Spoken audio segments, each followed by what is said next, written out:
Marc, chapitre 1, commencement de l'évangile de Jésus-Christ, le Fils de Dieu, selon qu'il est écrit dans les prophètes, Voici, j'envoie mon messager devant ta face, qui préparera ton chemin devant toi.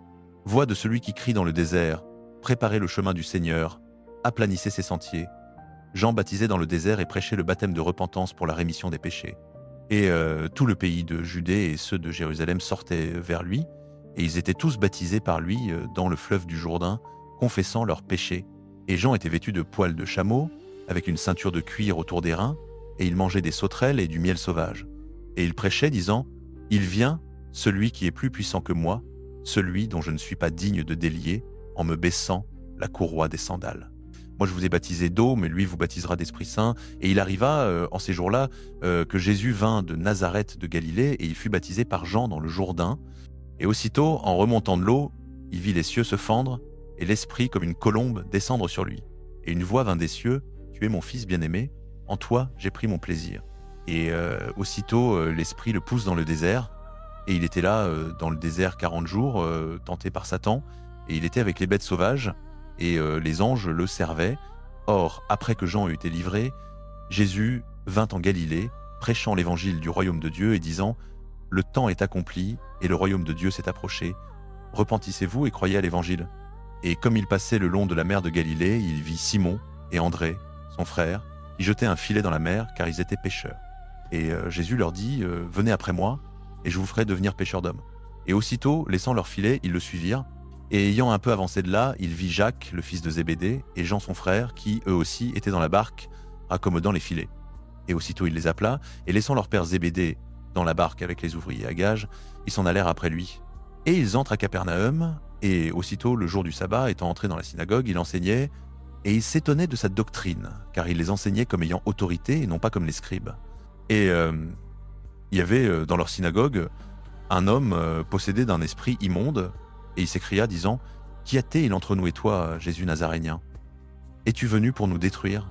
Je te connais, qui tu es, le Saint de Dieu. » Et Jésus le tensa, disant, « Tais-toi et sors de lui. » Et l'esprit immonde, l'ayant secoué violemment et en crié à grande voix, sortit de lui.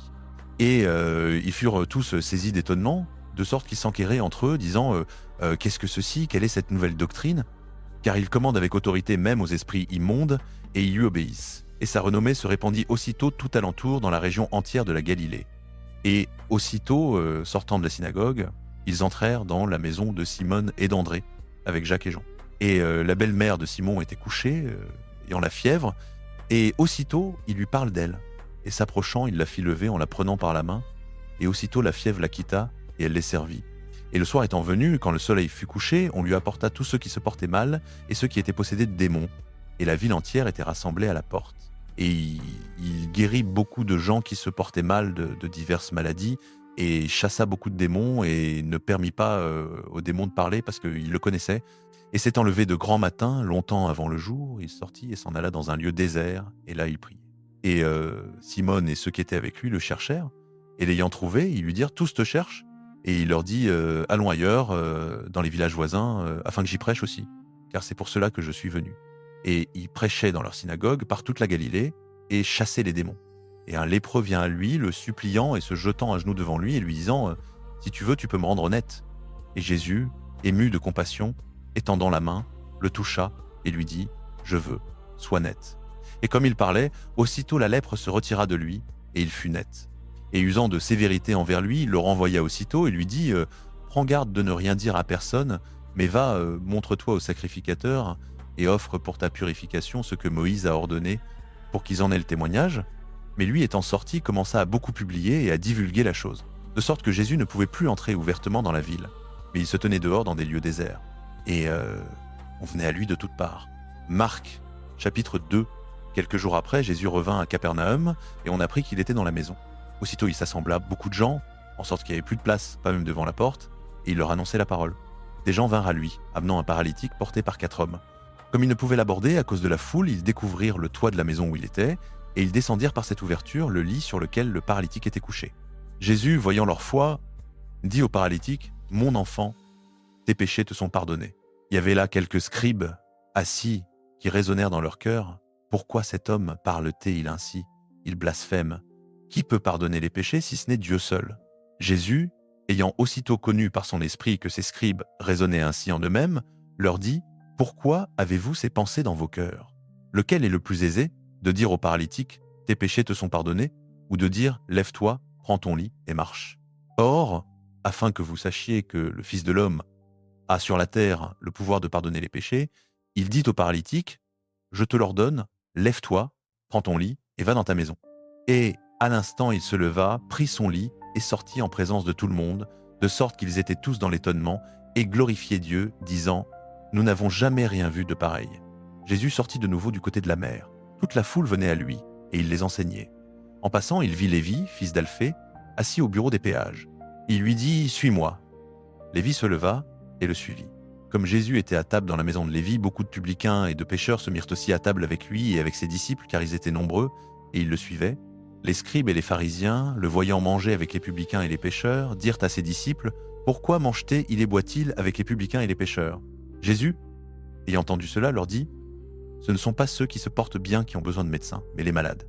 Je suis venu appeler non les justes, mais les pécheurs, au repentir. » Les disciples de Jean et les pharisiens jeûnaient. Ils vinrent dire à Jésus « Pourquoi les disciples de Jean et ceux des pharisiens jeûnent-ils, tandis que tes disciples ne jeûnent point ?»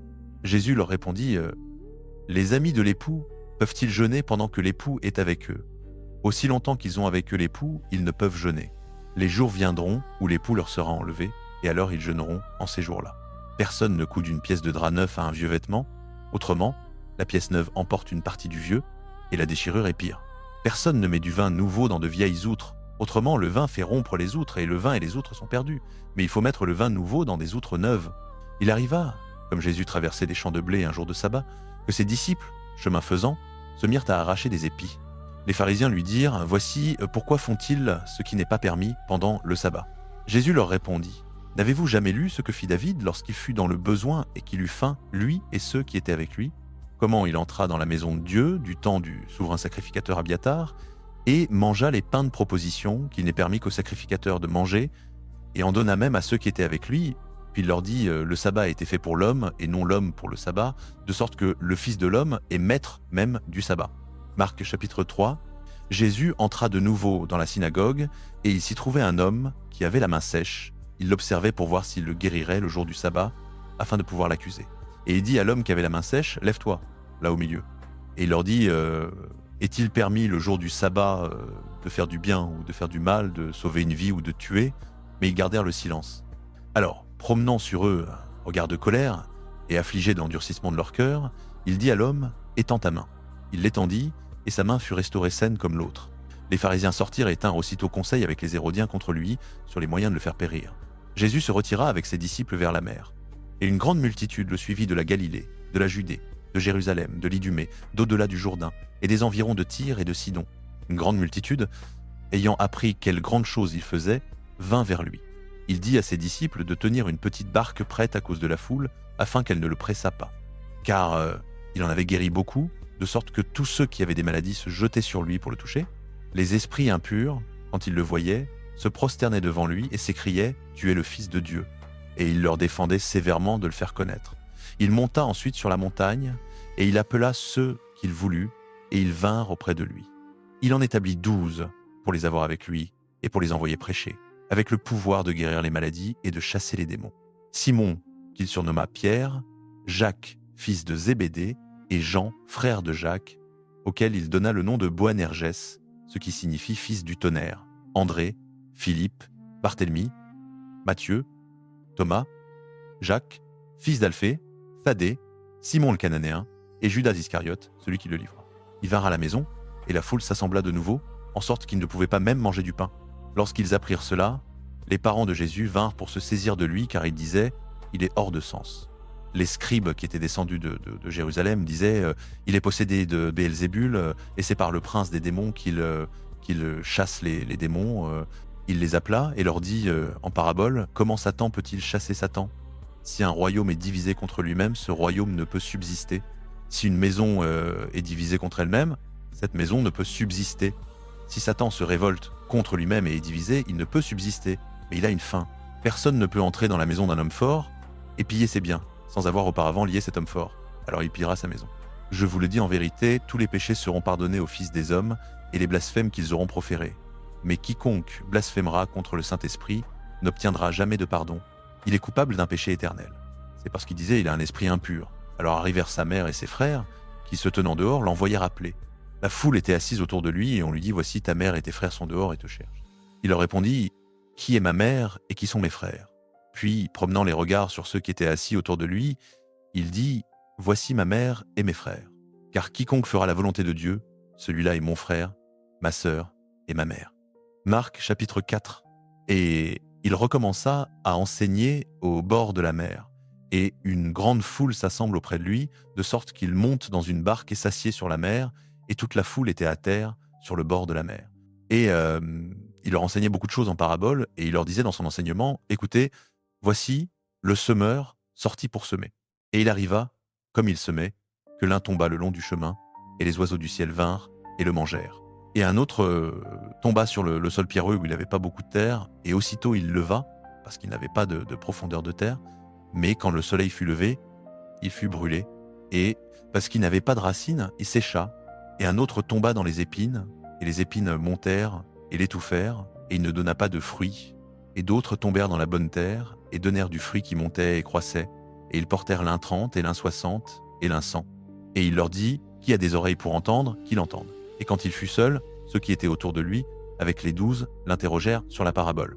Et il leur dit, à vous il a été donné de connaître le mystère du royaume de Dieu, mais à ceux qui sont dehors, tout se fait par parabole, afin qu'en voyant ils voient et n'aperçoivent point, et qu'en entendant ils entendent et ne comprennent point, de peur qu'ils ne se convertissent et que leurs péchés ne leur soient pardonnés.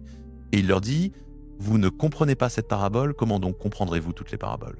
Le semeur sème la parole, et ceux qui sont le long du chemin, là où la parole est semée, sont ceux qui, lorsqu'ils ont entendu, Satan vient aussitôt et enlève la parole qui a été semée dans leur cœur. Et de même, ceux qui sont semés sur les endroits pierreux sont ceux qui, lorsqu'ils ont entendu la parole, la reçoivent aussitôt avec joie, mais ils n'ont pas de racine en eux-mêmes et ne sont que pour un temps. Ensuite, quand survient l'affliction ou la persécution à cause de la parole, ils sont aussitôt scandalisés. Et ceux qui sont semés dans les épines, ce sont ceux qui entendent la parole, mais les soucis de ce siècle et la tromperie des richesses et les convoitises à l'égard des autres choses, entrant, étouffent la parole et elle devient infructueuse. Et ceux qui ont été semés dans la bonne terre sont ceux qui entendent la parole et la reçoivent et portent du fruit, l'un 30 et l'un 60 et l'un 100. Et il leur dit, apporte-t-on la lampe pour la mettre sous le boisseau ou sous le lit, n'est-ce pas pour la mettre sur le chandelier? Car il n'y a rien de caché qui ne sera manifesté, et rien n'a été tenu secret qui ne doive venir au jour. Si quelqu'un a des oreilles pour entendre, qu'il entende, et il leur dit, prenez garde à ce que vous entendez. De la mesure dont vous mesurez, il vous sera mesuré, et à vous qui entendez, il sera ajouté. Car à celui qui a, il sera donné, et à celui qui n'a pas, cela même qui la sera ôté. Et il dit, il en est ainsi du royaume de Dieu, comme si un homme jetait la semence dans la terre, et dormait et se leva nuit et jour, et que la semence germa et crut, sans qu'il sache comment. Car la terre produit d'elle-même, d'abord l'herbe, puis l'épi, puis le plein froment dans l'épi, et quand le fruit est mûr, aussitôt il y met la faucille, parce que la moisson est arrivée. Et il disait, à quoi comparerons-nous le royaume de Dieu, ou par quelle parabole le représenterons-nous? Il est semblable à un grain de moutarde, qui lorsqu'il est semé dans la terre, est la plus petite de toutes les semences qui sont sur la terre. Mais lorsqu'il est semé, il monte et devient plus grand que toutes les plantes potagères, et pousse de grandes branches, de sorte que les oiseaux du ciel peuvent demeurer sous son ombre. Et par plusieurs paraboles semblables, il leur annonçait la parole, selon qu'ils pouvaient l'entendre, et il ne leur parlait point sans parabole, mais en particulier, il expliquait tout à ses disciples. Et le même jour, le soir étant venu, il leur dit « Passons à l'autre rive ». Et ayant congédié la foule, ils le prennent dans la barque, comme il était. Et il y avait aussi d'autres petites barques avec lui. Et il s'élève un grand tourbillon de vent, et les vagues se jetaient dans la barque, en sorte qu'elle s'emplissait déjà. Et lui était à la poupe, dormant sur un oreiller. Et ils le réveillent et lui disent « Maître, ne te soucies-tu pas que nous périssions ?» Et s'étant réveillé, il reprit le vent et dit à la mer « Silence, tais-toi ». Et le vent cessa, et il se fit un grand calme. Et il leur dit « Pourquoi êtes-vous ainsi craintifs? Comment n'avez-vous point de foi ?» Et ils furent saisis d'une grande crainte et se disaient l'un à l'autre « Qui donc est celui-ci que le vent même et la mer lui obéissent ?» Marc, chapitre 5. Ils arrivèrent à l'autre bord de la mer, dans le pays des Gadaréniens. Et aussitôt que Jésus fut sorti de la barque, il vint au-devant de lui un homme, sortant des sépulcres, possédé d'un esprit impur. Cet homme avait sa demeure dans les sépulcres, et personne ne pouvait plus le lier, même avec une chaîne. Car souvent il avait eu les fers aux pieds et avait été lié de chaînes. Mais il avait rompu les chaînes et brisé les fers, et personne n'avait la force de le dompter. Il était toujours nuit et jour dans les montagnes et dans les sépulcres, criant et se meurtrissant avec des pierres. Ayant vu Jésus de loin, il accourut et se prosterna devant lui, et s'écria d'une voix forte : « Qu'y a-t-il entre moi et toi, Jésus, fils du Dieu Très-Haut ? Je te conjure par Dieu, ne me tourmente pas. » Car Jésus lui disait : « Sors de cet homme, esprit impur. » Et il lui demanda : « Quel est ton nom ? » ?»« Légion est mon nom, répondit-il, car nous sommes plusieurs. » Et il le priait instamment de ne pas les envoyer hors du pays. Il y avait là, près de la montagne, un grand troupeau de pourceaux qui paissaient, et les démons le prièrent, disant « Envoie-nous dans ces pourceaux, afin que nous entrions en eux. » Jésus le leur permit aussitôt, et les esprits impurs étant sortis, entrèrent dans les pourceaux, et le troupeau se précipita d'un lieu escarpé dans la mer. Il y en avait environ 2000, et ils se noyèrent dans la mer. Ceux qui les paissaient s'enfuirent, et répandirent la nouvelle dans la ville et dans les campagnes. Les gens vinrent voir ce qui était arrivé. Ils vinrent auprès de Jésus, et ils virent le démoniaque, celui qui avait eu la légion, assis, vêtu et dans son bon sens, et ils furent saisis de frayeur. Ceux qui avaient vu ce qui s'était passé leur racontèrent ce qui était arrivé au démoniaque et au pourceau. Alors ils se mirent à supplier Jésus de quitter leur territoire. Comme il montait dans la barque, celui qui avait été démoniaque lui demanda la permission de rester avec lui. Jésus ne le lui accorda pas, mais il lui dit : « Va dans ta maison vers les tiens et raconte-leur tout ce que le Seigneur t'a fait et comment il a eu pitié de toi. » Il s'en alla et se mit à publier dans la Décapole tout ce que Jésus avait fait pour lui, et tous étaient dans l'étonnement. Jésus dans la barque repassa à l'autre bord, une grande foule s'assembla auprès de lui, et il était au bord de la mer. Et voici arriva un des chefs de la synagogue, nommé Jaïrus, qui, l'ayant vu, tomba à ses pieds, et lui adressa cet instant de prière. « Ma petite fille est à l'extrémité, viens, impose-lui les mains, afin qu'elle soit sauvée et qu'elle vive. » Jésus s'en alla avec lui, et une grande foule le suivait et le pressait.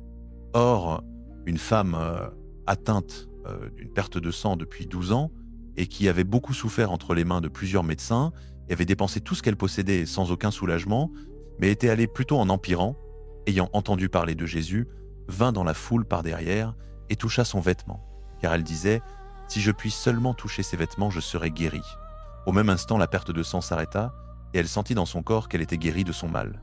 Jésus connut aussitôt en lui-même qu'une force était sortie de lui. Il se retourna au milieu de la foule et dit : « Qui a touché mes vêtements ?» Ses disciples lui dirent : « Tu vois la foule qui te presse, et tu dis : Qui m'a touché ?» Et il regardait autour de lui pour voir celle qui avait fait cela. La femme, effrayée et tremblante, sachant ce qui s'était passé en elle, vint se jeter à ses pieds et lui dit toute la vérité. Mais Jésus lui dit : « Ma fille, ta foi t'a guérie, va en paix et sois délivrée de ton mal. » Comme il parlait encore, des gens vinrent de chez le chef de la synagogue et dirent : « Ta fille est morte, pourquoi importuner davantage le maître ?» Mais Jésus, ayant entendu ces paroles, dit au chef de la synagogue : « Ne crains pas, crois seulement. » Et il ne permit à personne de le suivre, si ce n'est à Pierre, à Jacques et à Jean, frère de Jacques. Ils arrivèrent à la maison du chef de la synagogue, où il vit du tumulte, des gens qui pleuraient et poussaient de grandes lamentations. Étant entré, il leur dit : « Pourquoi faites-vous du tumulte et pourquoi pleurez-vous ? L'enfant n'est pas morte, mais elle dort. » Et il se moquait de lui. Alors, ayant fait sortir tout le monde, il prit avec lui le père et la mère de l'enfant et ceux qui l'accompagnaient, et il entra là où était l'enfant. Il la saisit par la main et lui dit : « Talitha koumi », ce qui signifie « Jeune fille, lève-toi, je te le dis ». Aussitôt la jeune fille se leva et se mit à marcher, car elle avait 12 ans. Et ils furent saisis d'un grand étonnement. Jésus leur adressa de fortes recommandations pour que personne ne sût la chose, et il dit qu'on donna à manger à la jeune fille. Marc chapitre 6, il partit de là et vint dans sa patrie, et ses disciples le suivirent. Lorsque le sabbat fut venu, il se mit à enseigner dans la synagogue, et beaucoup de ceux qui l'entendaient étaient étonnés et disaient : « D'où lui viennent ces choses ? Et quelle est cette sagesse qui lui a été donnée, que même de tels miracles soient accomplis par ses mains ? Celui-ci n'est-il pas le charpentier, le fils de Marie, le frère de Jacques, de Jose, de Jude et de Simon ? Et ses sœurs ne sont-elles pas ici parmi nous ? » Et ils étaient scandalisés à cause de lui. Mais Jésus leur dit : « Un prophète n'est sans honneur que dans sa patrie, parmi ses parents et dans sa maison. » Et il ne put faire là aucun miracle, si ce n'est qu'il imposa les mains à un petit nombre de malades et les guérit. Et il s'étonnait de leur incrédulité. et il parcourait les villages d'alentour en enseignant, et il appela les 12, et il commença à les envoyer 2 à 2, et il leur donna pouvoir sur les esprits impurs. Et il leur ordonna de ne rien prendre pour le voyage, si ce n'est un bâton seulement, ni pain, ni sac, ni monnaie dans la ceinture, mais d'être chaussés de sandales et de ne pas mettre de tunique. Et il leur disait, où que vous entriez dans une maison, restez-y jusqu'à ce que vous partiez de là, et tous ceux qui ne vous recevront pas et ne vous écouteront pas, en partant de là, secouez la poussière de vos pieds en témoignage contre eux. En vérité, je vous le dis, il sera plus supportable pour Sodome et Gomorrhée au jour du jugement que pour cette ville-là. Et ils partirent et prêchèrent, on se repentit, et ils chassaient beaucoup de démons et oignaient d'huile beaucoup de malades et les guérissaient. Et le roi Hérode entendit parler de lui, car son nom était devenu célèbre, et il disait « Jean le Baptiste est ressuscité des morts, et c'est pourquoi les miracles s'opèrent par lui. » D'autres disaient « C'est Élie. » D'autres disaient « C'est un prophète, comme l'un des prophètes. » Mais Hérode, l'ayant entendu, disait « C'est Jean que j'ai fait décapiter, il est ressuscité des morts. » Car Hérode lui-même avait envoyé prendre Jean et l'avait fait lier en prison à cause d'Hérodiade, la femme de Philippe son frère, parce qu'il l'avait épousée. Car Jean disait à Hérode « Il ne t'est pas permis d'avoir la femme de ton frère. » Hérodiade lui en voulait et voulait le faire mourir, mais elle ne le pouvait pas. Car Hérode craignait Jean, sachant qu'il était un homme juste et saint, et il le protégeait, et quand il l'avait entendu, il faisait beaucoup de choses et l'écoutait volontiers. Et un jour opportun étant venu, quand Hérode, à l'anniversaire de sa naissance, fit un souper à ses grands, à ses chefs militaires et aux principaux de la Galilée, et quand la fille de cette Hérodiade entra et dansa, et plut à Hérode et à ceux qui étaient à table avec lui, le roi dit à la jeune fille « Demande-moi ce que tu voudras, et je te le donnerai. » Et il lui jura « Tout ce que tu me demanderas, je te le donnerai, jusqu'à la moitié de mon royaume. » Elle sortit et dit à sa mère « Que demanderai-je » Et celle-ci dit « La tête de Jean le Baptiste. » Et elle rentra aussitôt en hâte auprès du roi et fit cette demande « Je veux que tu me donnes tout de suite, sur un plat, la tête de Jean le Baptiste. » Et le roi fut très attristé, mais à cause de ses serments et de ceux qui étaient à table avec lui, il ne voulut pas la repousser. Et aussitôt, le roi envoya un exécuteur et ordonna d'apporter sa tête. Celui-ci s'en alla et le décapita dans la prison, et apporta sa tête sur un plat et la donna à la jeune fille, et la jeune fille la donna à sa mère. Et quand ses disciples la prirent, ils vinrent et emportèrent son corps et le mirent dans un tombeau. Et les apôtres se rassemblèrent auprès de Jésus et lui racontèrent tout ce qu'ils avaient fait et tout ce qu'ils avaient enseigné, et il leur dit « Venez à l'écart, vous-même, dans un lieu désert, et reposez-vous un peu. » Car il y avait beaucoup de gens qui allaient et venaient, et ils n'avaient pas même le temps de manger. Et ils partirent dans une barque pour un lieu désert, à l'écart. Et beaucoup les virent partir, et le reconnurent, et accoururent là à pied de toutes les villes, et les devancèrent et se rassemblèrent auprès de lui. Et quand il sortit, il vit une grande foule, et fut ému de compassion envers eux, parce qu'ils étaient comme des brebis qui n'ont pas de berger, et il se mit à leur enseigner beaucoup de choses. Et comme l'heure était déjà avancée, ses disciples s'approchèrent de lui et dirent « Ce lieu est désert, et l'heure est déjà avancée. Renvoie-les, afin qu'ils aillent dans les campagnes et les villages alentours et s'achètent du pain, car ils n'ont rien à manger. » Il répondit et leur dit « Donnez-leur, vous, à manger. » Et ils lui dirent « Irons-nous acheter pour 200 deniers de pain et leur donner à manger ?» Il leur dit « Combien avez-vous de pain? Allez voir. » Et l'ayant su, ils dirent « 5 et 2 poissons. » Et il leur commanda de les faire tous asseoir par groupe sur l'herbe verte. Et ils s'assirent par rang, par centaines et par cinquantaines. Et il prit les 5 pains et les 2 poissons, et levant les yeux au ciel, il bénit et rompit les pains et les donna à ses disciples pour les leur servir. Il partagea aussi les 2 poissons entre tous. Et ils mangèrent tous et furent rassasiés, et ils emportèrent 12 paniers pleins de morceaux et des poissons, et ceux qui avaient mangé des pains étaient environ 5000 hommes. Et aussitôt il obligea ses disciples à monter dans la barque et à le précéder de l'autre côté, vers Bethsaïda, pendant qu'il renverrait la foule. Et après les avoir congédiés, il s'en alla sur la montagne pour prier. Et le soir venu, la barque était au milieu de la mer, et lui seul à terre, et il les vit se tourmentant à ramer, car le vent leur était contraire. Et vers la 4e veille de la nuit, il vint vers eux, marchant sur la mer, et il voulait les dépasser. Mais quand ils le virent marcher sur la mer, ils crurent que c'était un fantôme et poussèrent des cris, car ils le virent tous et furent troublés.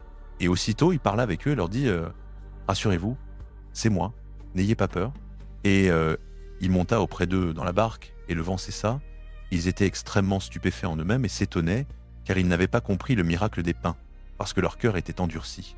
Et quand ils eurent traversé, ils vinrent dans le pays de Génézareth et abordèrent Et quand ils furent sortis de la barque, aussitôt les gens le reconnurent et parcoururent toute cette région et commencèrent à apporter les malades sur des lits là où ils entendaient qu'il était. Et partout où il entrait, dans les villages ou dans les villes ou dans les campagnes, il plaçait les malades sur les places publiques et le priait de les laisser toucher, ne fût-ce que la frange de son vêtement. Et tous ceux qui le touchaient étaient guéris. Marc, chapitre 7. Les pharisiens et quelques scribes venus de Jérusalem s'assemblèrent auprès de lui. Et quand ils virent quelques-uns de ses disciples prendre leur repas avec des mains impures, c'est-à-dire non lavées, ils trouvèrent à redire. Car les pharisiens et tous les juifs ne mangent pas sans s'être lavés soigneusement les mains, observant ainsi la tradition des anciens, et au retour du marché, ils ne mangent pas sans s'être purifiés. Et ils observent beaucoup d'autres choses qu'ils ont reçues par tradition, comme les ablutions des coupes, des cruches, des vases d'airain et des lits. Alors les pharisiens et les scribes lui demandèrent « Pourquoi tes disciples ne suivent-ils pas la tradition des anciens, mais prennent-ils leur repas avec des mains impures ?» Il leur répondit et dit « Ésaïe a bien prophétisé à votre sujet, hypocrite comme il est écrit, ce peuple m'honore des lèvres, mais son cœur est éloigné de moi. C'est en vain qu'ils me rendent un culte, en enseignant comme doctrine des commandements d'hommes, car, laissant le commandement de Dieu, vous observez la tradition des hommes, comme les ablutions des cruches et des coupes, et vous faites beaucoup d'autres choses semblables. Et il leur dit, vous rejetez fort bien le commandement de Dieu, afin d'établir votre tradition. Car Moïse a dit, honore ton père et ta mère, et que celui qui maudira père ou mère soit puni de mort. Mais vous dites, si un homme dit à son père ou à sa mère, tout ce dont tu pourrais profiter de ma part est corban, c'est-à-dire un don consacré à Dieu, il est dispensé de rien faire pour son père ou pour sa mère, annulant ainsi la parole de Dieu par votre tradition que vous avez établie, et vous faites beaucoup de choses semblables. Et ayant appelé toute la foule, il leur dit « Écoutez-moi tous et comprenez. Il n'y a rien d'extérieur à l'homme qui, entrant en lui, puisse le souiller, mais ce qui sort de l'homme, c'est ce qui le souille. Si quelqu'un a des oreilles pour entendre, qu'il entende. » Lorsqu'il fut entré dans la maison, loin de la foule, ses disciples l'interrogèrent sur cette parabole, et il leur dit « Vous aussi êtes-vous donc sans intelligence ? Ne comprenez-vous pas que rien de ce qui entre dans l'homme du dehors ne peut le souiller ? Car cela n'entre pas dans son cœur, mais dans le ventre, et s'évacue, purifiant ainsi tous les aliments. Et il dit « Ce qui sort de l'homme, c'est ce qui souille l'homme. Car c'est du dedans, du cœur des hommes, que sortent les mauvaises pensées, les adultères, les impudicités, les meurtres, les vols, les cupidités, les méchancetés, la fraude, l'impudicité, l'œil envieux, le blasphème, l'orgueil, la folie. Toutes ces choses mauvaises sortent du dedans et souillent l'homme. De là, il se leva et s'en alla dans les territoires de Tyr et de Sidon, et étant entré dans une maison, il voulait que personne ne le sût, mais il ne put rester caché, car une femme, dont la petite fille avait un esprit impur, entendit parler de lui, vint et se jeta à ses pieds. Cette femme était grecque, syrophénicienne d'origine, et elle le priait de chasser le démon hors de sa fille. Mais Jésus lui dit « Laisse d'abord les enfants se rassasier, car il ne convient pas de prendre le pain des enfants et de le jeter aux petits chiens. » Et elle répondit et lui dit « Oui, Seigneur, pourtant les petits chiens sous la table mangent des miettes des enfants. » Et il lui dit « À cause de cette parole, va, le démon est sorti de ta fille. » Et quand elle rentra dans sa maison, elle trouva l'enfant couché sur le lit, le démon étant sorti. Il partit de nouveau des territoires de Tyr et vint par Sidon vers la mer de Galilée, au milieu des territoires de la Décapole. Et on lui amène un sourd qui avait de la difficulté à parler, et on le prie de lui imposer les mains. Et l'ayant pris à l'écart de la foule, il mit ses doigts dans ses oreilles, et ayant craché, il toucha sa langue. Puis, levant les yeux au ciel, il soupira et lui dit « Ephphatha », c'est-à-dire « Ouvre-toi ». Aussitôt ses oreilles s'ouvrirent, le lien de sa langue se délia, et il parlait distinctement. Et il leur défendit de le dire à personne. Mais plus il le leur défendait, plus il le publiait largement. Et ils étaient extrêmement étonnés, disant « Il a bien fait toutes choses, il fait entendre les sourds et parler les muets. » Marc, chapitre 8.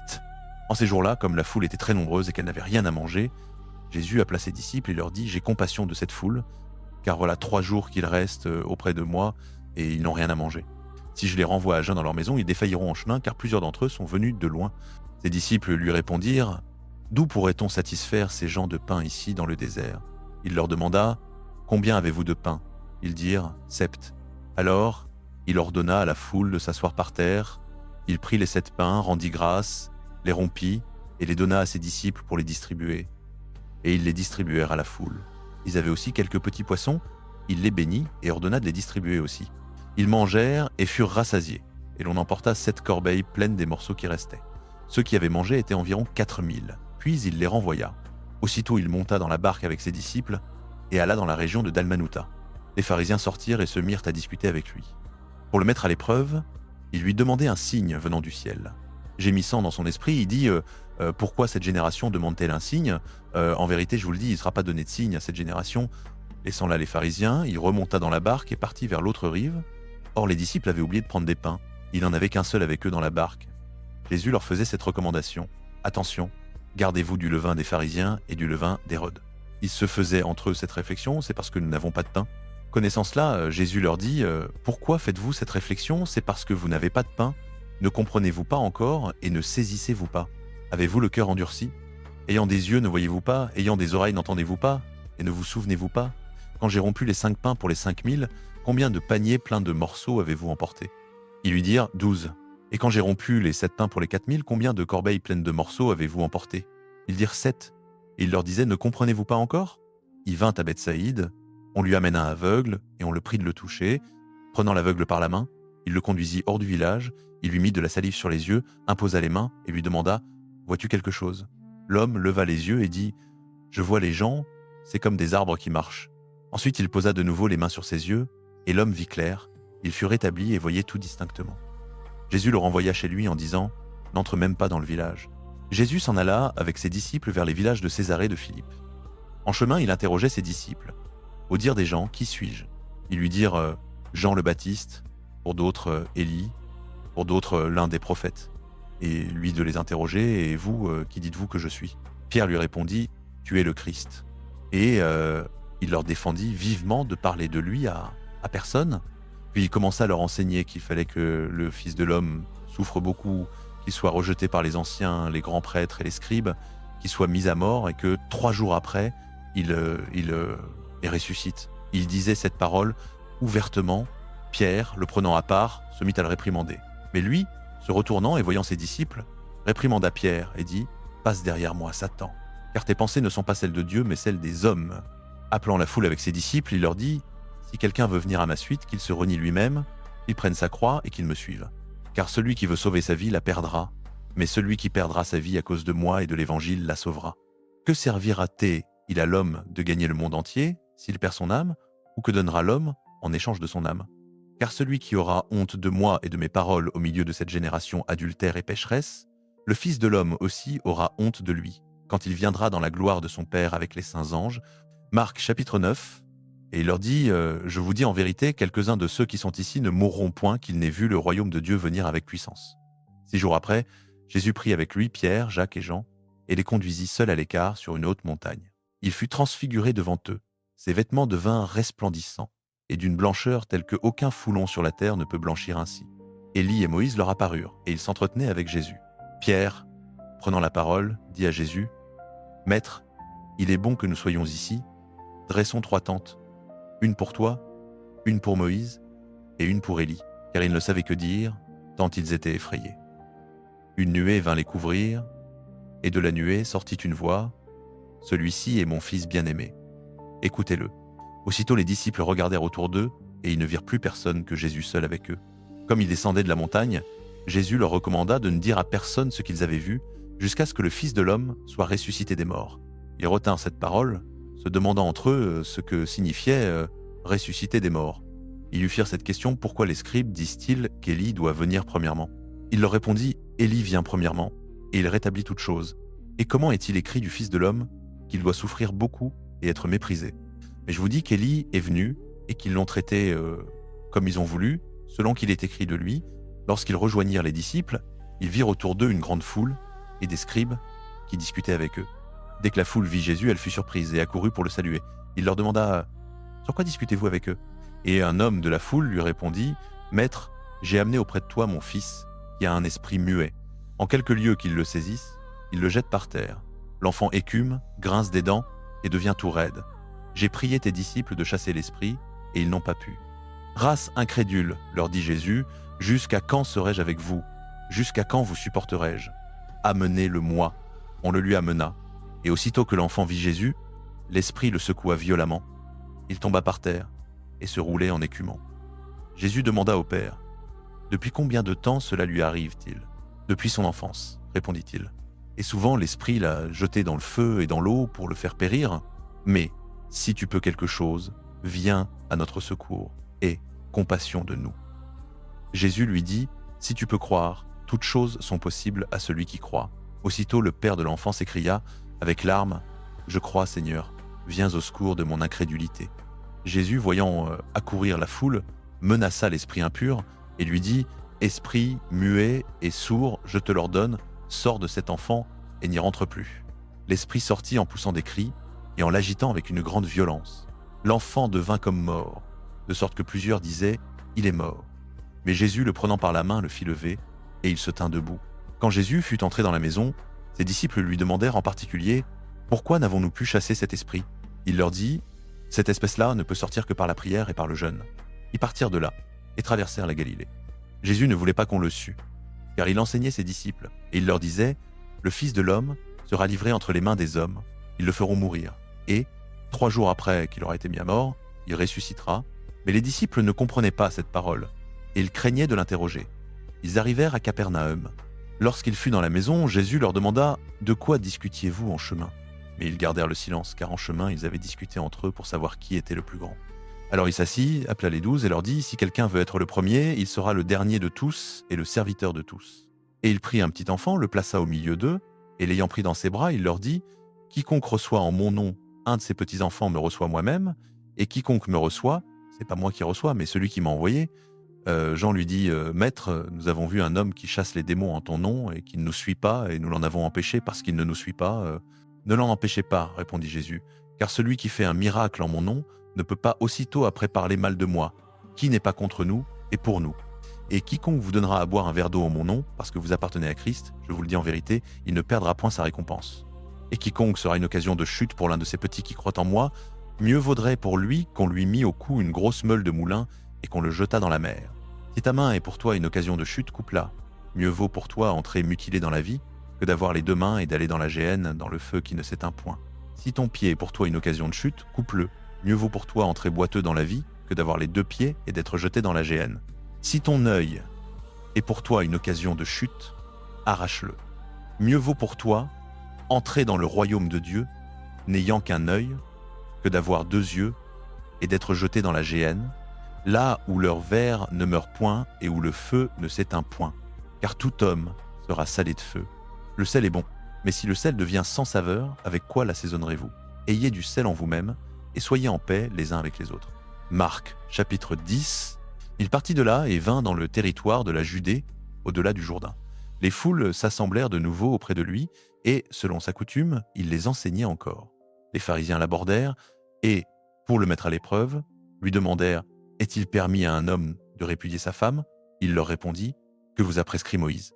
Ils dirent, « Moïse a permis d'écrire une lettre de divorce et de répudier. » Jésus leur dit, « C'est à cause de la dureté de votre cœur qu'il vous a écrit ce commandement, mais au commencement de la création, Dieu les fit mâles et femelles. À cause de cela, l'homme quittera son père et sa mère et s'attachera à sa femme, et les 2 deviendront une seule chair. Ainsi, ils ne sont plus 2, mais une seule chair. Que l'homme donc ne sépare pas ce que Dieu a joint. » Dans la maison, les disciples l'interrogèrent de nouveau sur ce sujet. Il leur dit, « Quiconque répudie sa femme et en épouse une autre commet l'adultère à son égard. Et si une femme répudie son mari et en épouse un autre, elle commet l'adultère. » On lui amena des petits-enfants afin qu'il les touchât, mais les disciples reprirent ceux qui les amenaient. Jésus, voyant cela, s'indigna et leur dit, « Laissez venir à moi les petits-enfants, ne les en empêchez pas, car le royaume de Dieu est à ceux qui leur ressemblent. En vérité, je vous le dis, quiconque ne recevra pas le royaume de Dieu comme un petit enfant n'y entrera point. » Et il les prit dans ses bras, posa les mains sur eux et les bénit. Comme il se mettait en route, un homme accourut, se mit à genoux devant lui et lui demanda, « Bon maître, que dois-je faire pour hériter la vie éternelle ?» Jésus lui dit, « Pourquoi m'appelles-tu bon? Nul n'est bon, sinon Dieu seul. Tu connais les commandements, ne commets pas d'adultère, ne tue pas, ne vole pas, ne porte pas de faux témoignages, ne fais tort à personne, honore ton père et ta mère. » Il lui répondit, « Maître, tout cela, je l'ai observé dès ma jeunesse. » Jésus, le regardant, l'aima et lui dit, « Une seule chose te manque, va, vends tout ce que tu as, donne-le aux pauvres, et tu auras un trésor dans le ciel, puis viens, prends ta croix et suis-moi. » Affligé par cette parole, il s'en alla tout triste car il avait de grands biens. Jésus, regardant autour de lui, dit à ses disciples qu'il sera difficile à ceux qui ont des richesses d'entrer dans le royaume de Dieu. Les disciples furent effrayés de ces paroles. Jésus reprit et leur dit, « Mes enfants, qu'il est difficile à ceux qui se confient dans les richesses d'entrer dans le royaume de Dieu. Il est plus facile à un chameau de passer par le trou d'une aiguille qu'à un riche d'entrer dans le royaume de Dieu. Ils furent encore plus stupéfaits et se disaient entre eux, qui donc peut être sauvé? Jésus les regarda et dit, aux hommes c'est impossible, mais non à Dieu, car tout est possible à Dieu. Pierre se mit à lui dire, voici, nous avons tout quitté et nous t'avons suivi. Jésus répondit, en vérité, je vous le dis, nul n'aura quitté maison, frère, sœur, mère, père, enfant ou terre, à cause de moi et à cause de l'Évangile, sans recevoir au centuple, présentement en ce temps-ci, maison, frère, sœur, mère, enfant et terre, avec des persécutions et, dans le siècle à venir, la vie éternelle. Beaucoup de premiers seront derniers et les derniers premiers. Ils étaient en route, montant à Jérusalem, Jésus marchait devant eux, ils étaient dans l'étonnement et ceux qui suivaient avaient peur. Il prit de nouveau les 12 à part et commença à leur dire ce qui devait lui arriver. Voici, nous montons à Jérusalem, et le Fils de l'homme sera livré aux principaux sacrificateurs et aux scribes. Ils le condamneront à mort et le livreront aux païens. Ils se moqueront de lui, le fouetteront, cracheront sur lui et le tueront, et 3 jours après, il ressuscitera. Jacques et Jean, fils de Zébédée, s'approchèrent de lui et dirent « Maître, nous voulons que tu fasses pour nous ce que nous te demanderons. » Il leur dit « Que voulez-vous que je fasse pour vous ? Accordez-nous, dirent-ils, de siéger l'un à ta droite et l'autre à ta gauche dans ta gloire. » Jésus leur répondit « Vous ne savez pas ce que vous demandez. Pouvez-vous boire la coupe que je dois boire, ou être baptisé du baptême dont je dois être baptisé ? Nous le pouvons, dirent-ils. Jésus leur répondit « La coupe que je dois boire, vous la boirez, et du baptême dont je dois être baptisé, vous serez baptisés. Mais de siéger à ma droite ou à ma gauche, cela ne dépend pas de moi. Ces places sont à ceux pour qui elles ont été préparées. » Les 10, ayant entendu cela, commencèrent à s'indigner contre Jacques et Jean. Jésus les appela et leur dit « Vous savez que ceux qu'on regarde comme les chefs des nations les dominent, et que les grands exercent sur elles leur autorité. Il n'en sera pas ainsi parmi vous, mais quiconque voudra être grand parmi vous sera votre serviteur, et quiconque voudra être le premier parmi vous sera l'esclave de tous. Car le Fils de l'homme est venu non pour être servi, mais pour servir et donner sa vie en rançon pour beaucoup. » Ils arrivèrent à Jéricho. Comme Jésus en sortait avec ses disciples et une assez grande foule, le fils de Timée, Bartimée, mendiant aveugle, était assis au bord du chemin. Apprenant que c'était Jésus de Nazareth, il se mit à crier « Jésus, fils de David, aie pitié de moi !» Beaucoup le reprenaient pour le faire taire, mais il criait beaucoup plus fort « Fils de David, aie pitié de moi !» Jésus s'arrêta et dit « Appelez-le !» Ils appelèrent l'aveugle en lui disant « Confiance, lève-toi, il t'appelle. » L'aveugle jeta son manteau, se leva d'un bond et vint vers Jésus. Jésus, prenant la parole, lui dit « Que veux-tu que je te fasse ?» L'aveugle lui répondit « Rabouni, que je recouvre la vue. » Jésus lui dit « Va, ta foi t'a sauvé. » Aussitôt il recouvra la vue et suivit Jésus sur le chemin.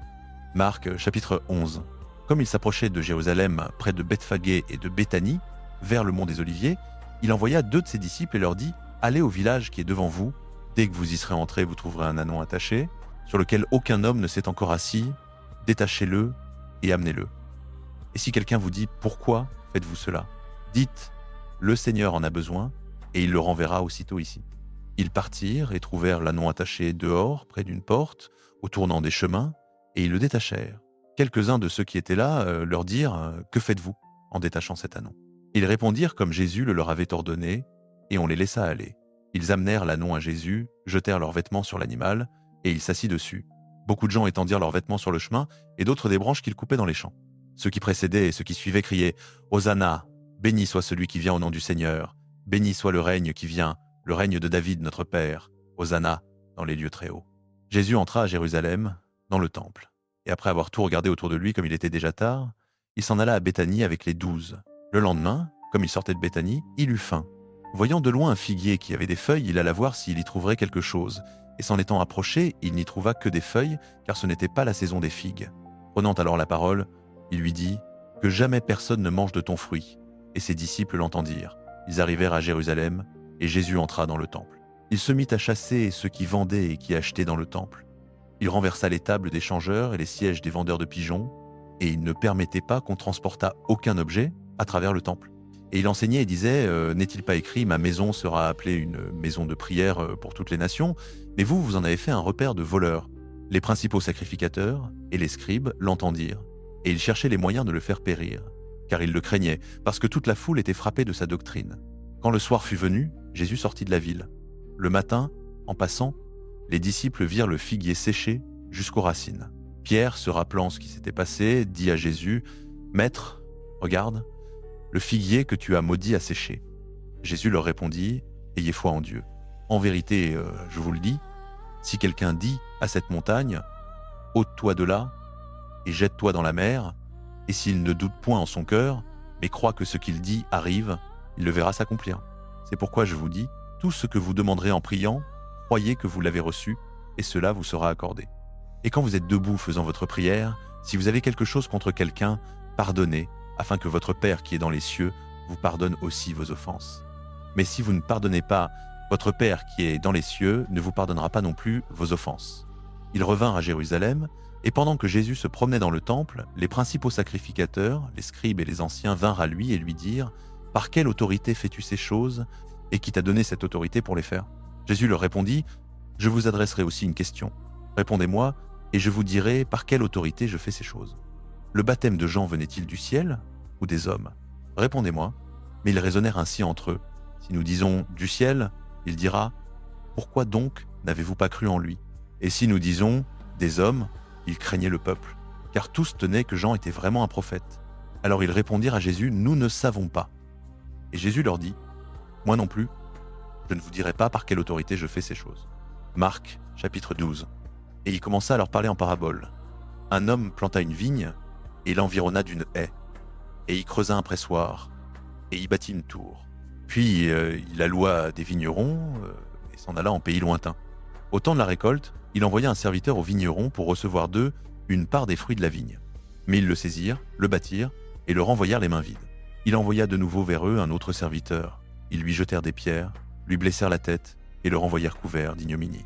Il en envoya un autre qu'ils tuèrent, puis beaucoup d'autres, qui battirent les uns et tuèrent les autres. Il avait encore un fils bien-aimé, il l'envoya enfin vers eux, disant « Ils auront du respect pour mon fils ». Mais ces vignerons dirent entre eux « Voici l'héritier, venez tuons-le, et l'héritage sera à nous. » Et ils le saisirent, le tuèrent, et le jetèrent hors de la vigne. Que fera donc le maître de la vigne? Il viendra, fera périr les vignerons et donnera la vigne à d'autres. N'avez-vous pas lu cette écriture? La pierre qu'ont rejetée ceux qui bâtissaient est devenue la principale pierre de l'angle, c'est l'œuvre du Seigneur, et elle est merveilleuse à nos yeux. Et ils cherchaient à se saisir de lui, mais ils craignaient le peuple, car ils savaient qu'il avait dit cette parabole contre eux. Et ils le laissèrent et s'en allèrent. Puis ils lui envoyèrent quelques-uns des pharisiens et des hérodiens pour le surprendre dans ses paroles. Étant venus, ils lui dirent « Maître, nous savons que tu es véridique et que tu ne te soucies de personne, car tu ne regardes pas à l'apparence des hommes, mais tu enseignes la voie de Dieu selon la vérité. Est-il permis de payer le tribut à César ou non? Devons-nous payer ou ne pas payer ?» Mais lui, connaissant leur hypocrisie, leur dit « Pourquoi me tentez-vous? Apportez-moi un denier, que je le voie. » Ils le lui apportèrent. Et il leur dit « De qui sont cette image et cette inscription ?»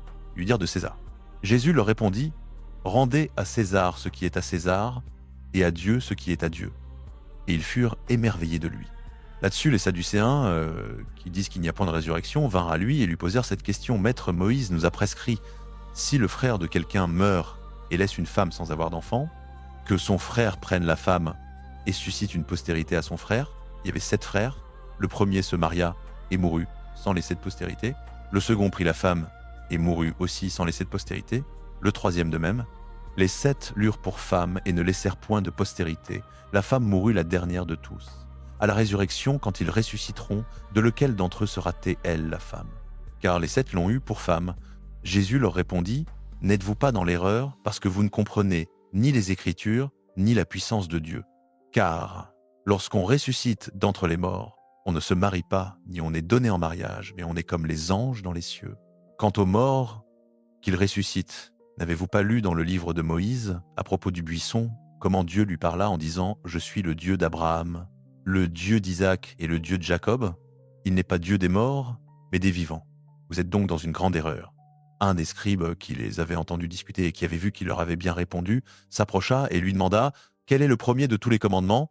Jésus répondit « Le premier de tous les commandements est « Écoute, Israël, le Seigneur notre Dieu est l'unique Seigneur, et tu aimeras le Seigneur ton Dieu de tout ton cœur, de toute ton âme, de toute ta pensée et de toute ta force. Voici le second. Tu aimeras ton prochain comme toi-même.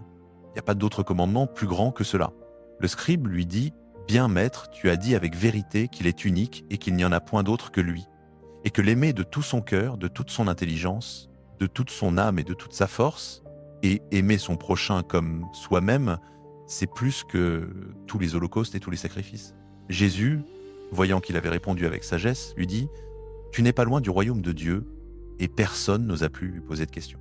Jésus, enseignant dans le temple, prit la parole et dit « Comment les scribes disent-ils que le Christ est fils de David ?» David lui-même, animé par l'Esprit Saint, a dit « Le Seigneur a dit à mon Seigneur, assieds-toi à ma droite, jusqu'à ce que je fasse de tes ennemis ton marchepied. » David lui-même l'appelle Seigneur. Comment donc est-il son fils ? Et la foule nombreuse l'écoutait avec plaisir. Il leur disait dans son enseignement Gardez-vous des scribes qui aiment à se promener en robe longue, à recevoir les salutations dans les places publiques, à occuper les premiers sièges dans les synagogues et les premières places dans les festins, qui dévorent les maisons des veuves et font pour l'apparence de longues prières. Ils recevront une condamnation plus sévère. Jésus, s'étant assis vis-à-vis du tronc, regardait comment la foule y jetait de l'argent. Beaucoup de riches y mettaient beaucoup. Une pauvre veuve vint aussi et y jeta 2 petites pièces, qui font un quadrant. Appelant ses disciples, il leur dit « Je vous le dis en vérité, cette pauvre veuve a donné plus que tous ceux qui ont jeté dans le tronc, car tous ont jeté de leur superflu, mais elle, de son dénuement, a jeté tout ce qu'elle avait, tout ce qu'elle possédait pour vivre. » Marc chapitre 13. Comme il sortait du temple, un de ses disciples lui dit « Maître, regarde quelle pierre et quelle construction !» Jésus lui répondit « Tu vois ces grandes constructions ? Il ne restera pas pierre sur pierre qui ne soit renversée. » Il s'assit sur le mont des Oliviers, en face du temple. Pierre, Jacques, Jean et André l'interrogèrent en particulier « Dis-nous, quand cela arrivera-t-il et quel sera le signe que tout cela va s'accomplir ?» Jésus se mit à leur dire « Prenez garde que personne ne vous égare. Beaucoup viendront sous mon nom en disant « C'est moi le Christ » et ils en égareront beaucoup. Quand vous entendrez parler de guerre et de bruit de guerre, ne vous troublez pas. Il faut que cela arrive, mais ce ne sera pas encore la fin. Car nation s'élèvera contre nation, et royaume contre royaume. Il y aura des tremblements de terre en divers lieux, il y aura des famines. Ce sera le commencement des douleurs. Prenez garde à vous-même, on vous livrera aux tribunaux, on vous battra dans les synagogues, on vous traduira devant des gouverneurs et des rois à cause de moi, pour rendre témoignage devant eux. Il faut d'abord que l'évangile soit proclamé à toutes les nations.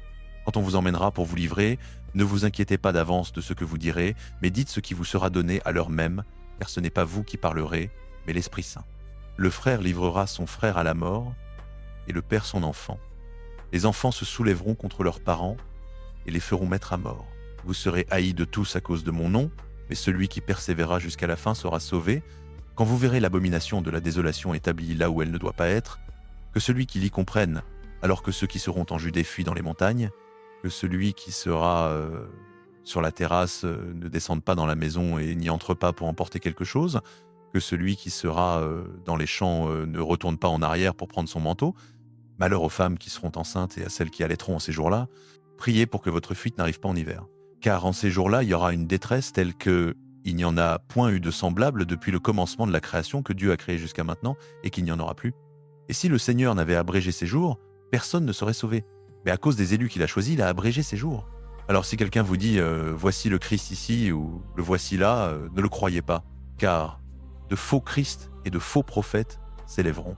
Ils produiront des signes et des prodiges pour égarer si possible les élus. Mais vous, prenez garde, je vous ai tout annoncé d'avance. En ces jours-là, après cette détresse, le soleil s'obscurcira, la lune ne donnera plus sa lumière, les étoiles tomberont du ciel, et les puissances qui sont dans les cieux seront ébranlées. Alors on verra le Fils de l'homme venant dans les nuées avec grande puissance et gloire. Alors il enverra les anges et rassemblera ses élus des 4 vents, depuis l'extrémité de la terre jusqu'à l'extrémité du ciel. Du figuier apprenez cette parabole. Dès que sa branche devient tendre et que ses feuilles poussent, vous savez que l'été est proche. De même, vous aussi, quand vous verrez cela arriver, sachez qu'il est proche aux portes. En vérité, je vous le dis, cette génération ne passera pas que tout cela n'arrive. Le ciel et la terre passeront, mais mes paroles ne passeront pas. Quant à ce jour ou à cette heure, personne ne les connaît, ni les anges dans le ciel, ni le Fils, mais le Père seul. Prenez garde, veillez et priez, car vous ne savez pas quand ce sera le moment. C'est comme un homme qui part en voyage, il laisse sa maison, confie à ses serviteurs l'autorité, à chacun sa tâche, et commande au portier de veiller. Veillez donc, car vous ne savez pas quand vient le maître de la maison, le soir, ou à minuit, ou au chant du coq, ou le matin, de peur qu'arrivant à l'improviste, il ne vous trouve endormi. Ce que je vous dis, je le dis à tous. Veillez. Marc, chapitre 14. 2 jours après, c'était la fête de la Pâque et des pains sans levain. Les principaux sacrificateurs et les scribes cherchaient comment ils pourraient se saisir de lui par ruse et le faire mourir. Mais ils disaient que ce ne soit pas pendant la fête, afin qu'il n'y ait pas d'émeute parmi le peuple. Comme Jésus était à Béthanie, dans la maison de Simon le lépreux, une femme entra pendant qu'il se trouvait à table.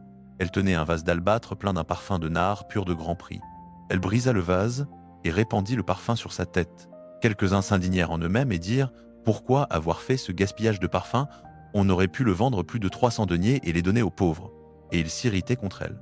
Mais Jésus dit « Laissez-la, pourquoi lui faites-vous de la peine? Elle a fait une bonne œuvre à mon égard. Car vous avez toujours les pauvres avec vous, et vous pouvez leur faire du bien quand vous voulez, mais moi vous ne m'avez pas toujours. Elle a fait ce qu'elle a pu, elle a d'avance embaumé mon corps pour la sépulture. Je vous le dis en vérité, partout où cette bonne nouvelle sera prêchée, dans le monde entier, on racontera aussi, en mémoire d'elle, ce qu'elle a fait. » Judas Iscariote, l'un des 12, s'en alla vers les principaux sacrificateurs afin de leur livrer Jésus. Quand ils l'entendirent, ils furent dans la joie et promirent de lui donner de l'argent, et ils cherchaient une occasion favorable pour le livrer. Le premier jour des pains sans levain, où l'on immolait la Pâque, les disciples dirent à Jésus « Où veux-tu que nous allions faire les préparatifs pour que tu manges la Pâque ?» Il envoya 2 de ses disciples et leur dit « Allez à la ville.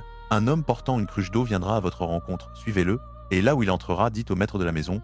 Le maître dit Où est la salle où je mangerai la Pâque avec mes disciples? Et il vous montrera une grande chambre haute, meublée et toute prête. C'est là que vous ferez les préparatifs pour nous. » Les disciples partirent, allèrent à la ville, trouvèrent les choses comme il le leur avait dit, et préparèrent la Pâque. Le soir venu, il arriva avec les 12. Pendant qu'ils étaient à table et qu'ils mangeaient, Jésus dit « Je vous le dis en vérité, l'un de vous qui mange avec moi me livrera. » Ils commencèrent à s'attrister et à lui dire l'un après l'autre « Est-ce moi? Est-ce moi ?» Il leur répondit « C'est l'un des 12 qui met la main dans le plat avec moi. Le Fils de l'homme s'en va selon qu'il est écrit de lui, mais malheur à l'homme par qui le Fils de l'homme est livré. Mieux vaudrait pour cet homme qu'il ne soit pas né. » Pendant qu'ils mangeaient, Jésus prit du pain, le bénit, le rompit et le leur donna en disant « Prenez, ceci est mon corps. » Il prit ensuite une coupe. Après avoir rendu grâce, il la leur donna, et ils en burent tous. Et il leur dit « Ceci est mon sang, le sang de l'alliance, qui est versé pour beaucoup.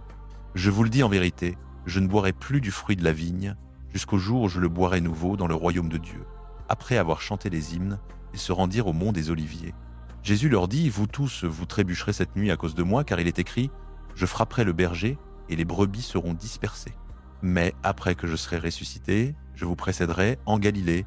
Pierre lui dit « Quand tous trébucheraient, moi, je ne trébucherai pas. » Jésus lui dit « Je te le dis en vérité, toi, aujourd'hui, cette nuit même, avant que le coq chante 2 fois, tu me renieras 3 fois. » Mais Pierre insistait encore plus fortement « Quand il me faudrait mourir avec toi, je ne te renierai pas. » Et tous disaient la même chose.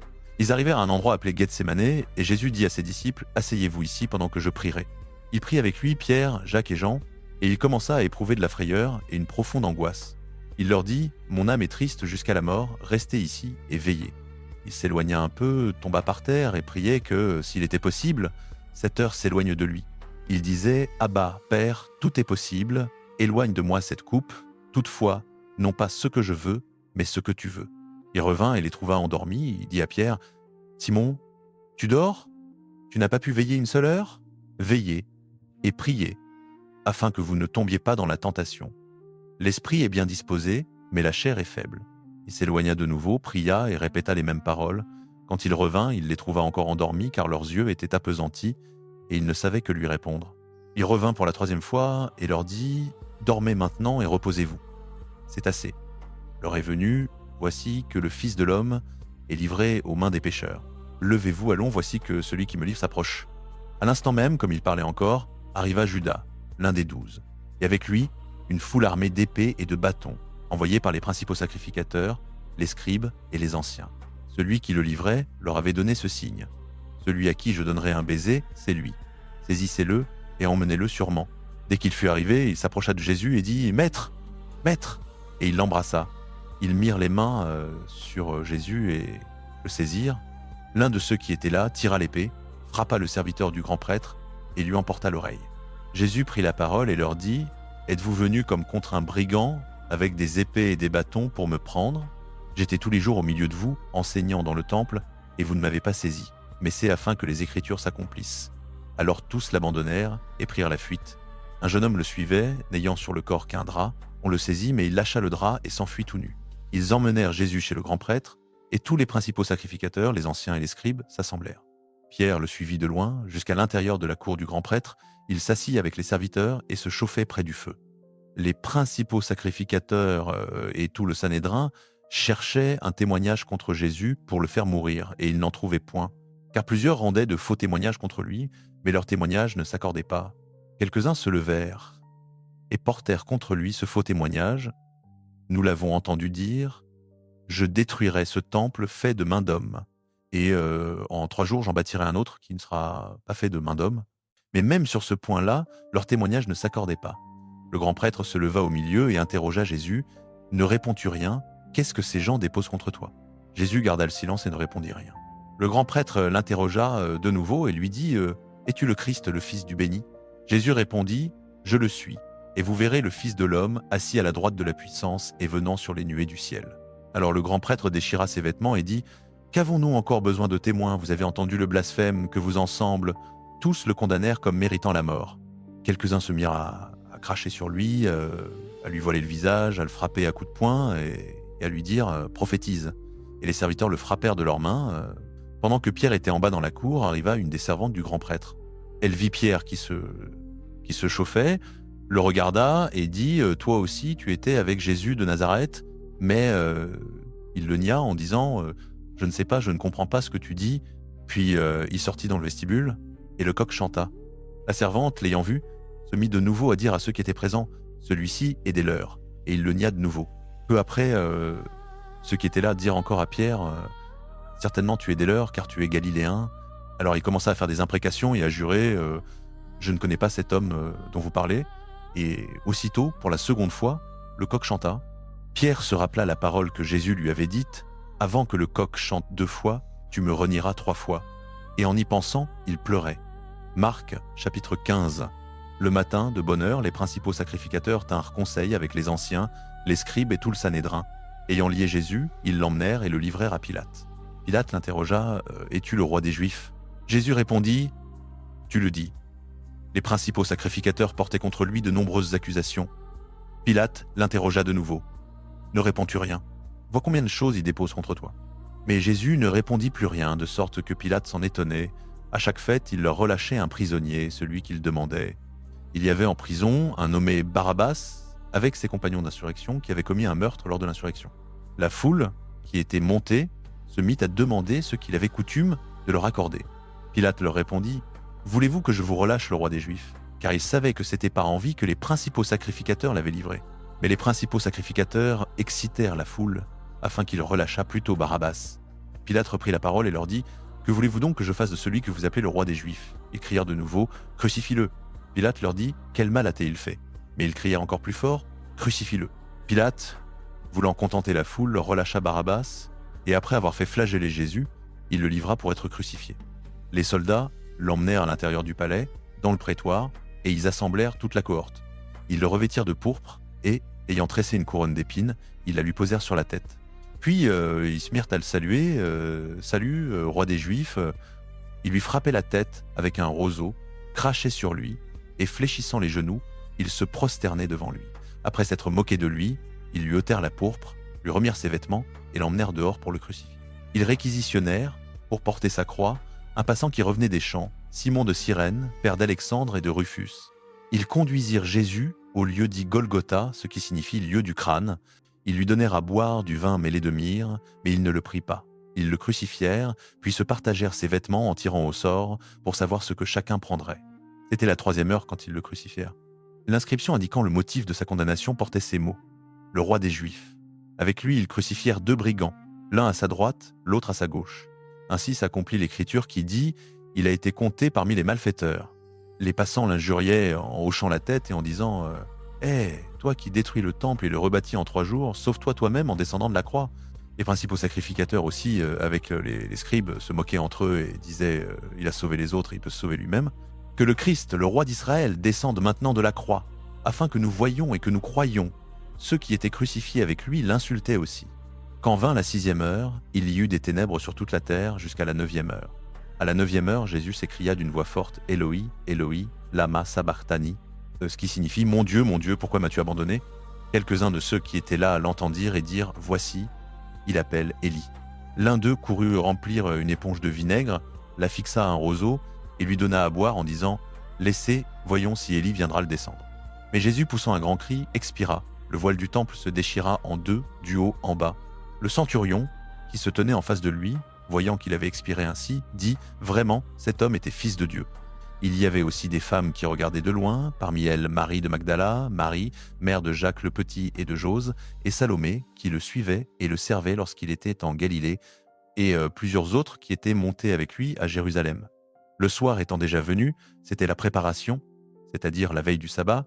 Joseph d'Arimathie, membre distingué du conseil, qui attendait lui aussi le royaume de Dieu, vint hardiment trouver Pilate et demanda le corps de Jésus. Pilate s'étonna qu'il fût déjà mort. Il fit venir le centurion et lui demanda s'il était mort depuis longtemps.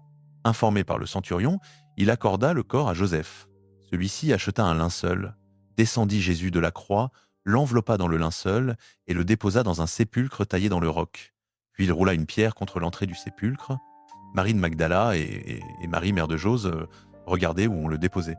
Marc, chapitre 6. Lorsque le sabbat fut passé, Marie de Magdala, Marie, mère de Jacques, et Salomé achetèrent des aromates pour venir l'embaumer. Et de grand matin, le premier jour de la semaine, elles vinrent au sépulcre, comme le soleil se levait, et elles disaient entre elles « Qui nous roulera la pierre de l'entrée du sépulcre ?» Et ayant levé les yeux, elles virent que la pierre était roulée, elle était très grande. Et étant entrées dans le sépulcre, elles virent un jeune homme assis du côté droit, vêtu d'une robe blanche, et elles furent épouvantées. Mais il leur dit « Ne vous épouvantez pas, vous cherchez Jésus de Nazareth, le crucifié, il est ressuscité, il n'est pas ici, voici le lieu où on l'avait mis. » Mais allez dire à ses disciples et à Pierre qu'il vous précède en Galilée, c'est là que vous le verrez comme il vous l'a dit. Elles sortirent promptement et s'enfuirent du sépulcre, car elles étaient saisies de crainte et d'étonnement, et elles ne dirent rien à personne, car elles avaient peur. Or, après qu'il fut ressuscité de grand matin, le premier jour de la semaine, Jésus apparut d'abord à Marie de Magdala, de laquelle il avait chassé 7 démons. Elle alla l'annoncer à ceux qui avaient été avec lui et qui étaient dans le deuil et dans les larmes. Quand ils entendirent qu'il vivait et qu'il avait été vu par elle, ils ne le crurent pas. Après cela, il apparut sous une autre forme à 2 d'entre eux qui étaient en chemin pour aller à la campagne. Ceux-ci revinrent l'annoncer aux autres, qui ne les crurent pas non plus. Enfin, il apparut aux 11 eux-mêmes, comme ils étaient à table, et il leur reprocha leur incrédulité et leur dureté de cœur parce qu'ils n'avaient pas cru ceux qui l'avaient vu ressusciter. Et il leur dit « Allez par tout le monde et prêchez l'évangile à toute la création. Celui qui croira et qui sera baptisé sera sauvé, mais celui qui ne croira pas sera condamné. Et voici les miracles qui accompagneront ceux qui auront cru. En mon nom, ils chasseront les démons. Ils parleront de nouvelles langues. Ils saisiront des serpents. Et s'ils boivent quelques breuvages mortels, il ne leur fera point de mal. Ils imposeront les mains aux malades, et ceux-ci seront guéris. Le Seigneur, après leur avoir parlé, fut élevé dans le ciel et s'assit à la droite de Dieu. Eux, étant partis, prêchèrent partout, le Seigneur travaillant avec eux et confirmant la parole par les miracles qui l'accompagnaient.